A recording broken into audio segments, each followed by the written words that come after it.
Научные баталии. Образовательные площадки разделили на две секции. Одна из них — химия и актуальные проблемы природопользования. Свои труды готов продемонстрировать и аспирант ИНГУ Рашид Асмиев, который расскажет о электродуговом синтезе фуллерен, содержащей сажи.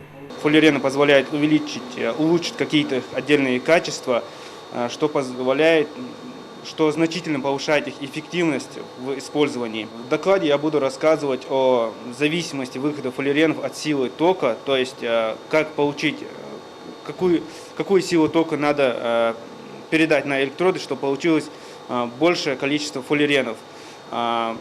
Чем больше фуллеренов мы будем получать, тем, соответственно, и лучше. В исследованиях помогает полупромышленная установка Дуга-4М. Здесь и происходит трансформация углеродного пара в атмосфере гелия. Фуллерены — это довольно необычные молекулы, представляющие из себя одну из форм существования углерода, которые применяются везде, как в медицине, так и в промышленности. Из таких графитовых стержней получается вот такая фуллерен, содержащая сажа, которая производится здесь же, в этой установке.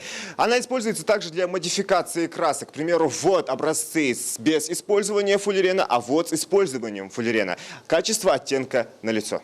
Для ученых такие конференции — своего рода праздник, где они могут показать уровень своих исследований и познакомиться с результатами работ других научных деятелей. Фокус полностью сосредоточен вокруг экопроблемы, то есть загрязнения окружающей среды. С разработкой методов и способов очистки водоемов, очистки водных ресурсов, терека, ну и других крупных рек.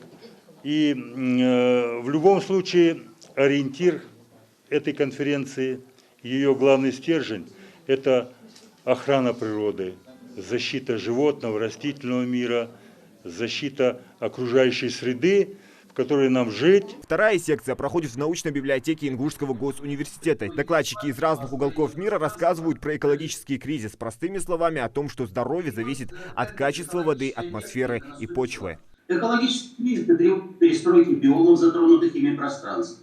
В резко изменившихся условиях многие виды катастрофически снижают численность или полностью исчезают. Международная научно-практическая конференция «Экология и природопользование» в этом году проходит в режиме онлайн, хотя изначально планировали провести очную встречу. Тем не менее, свои доклады представили сотни человек. На площадке принимает участие около 40 спикеров из России и стран зарубежья. Надеемся, что такие мероприятия, они позволят нам найти более эффективные способы защиты наших природных ресурсов. После этой конференции участники подготовили целую резолюцию своих предложений и выработанного механизма на 7 страниц для обращения к руководству страны, региона и научным организациям. Все это лишний раз доказывает, что онлайн-встречи и дискуссии прошли с большой пользой. Организаторы планируют сделать конференцию ежегодной. Зелимхан Калоев, Асхат Белакиев, Новости 24.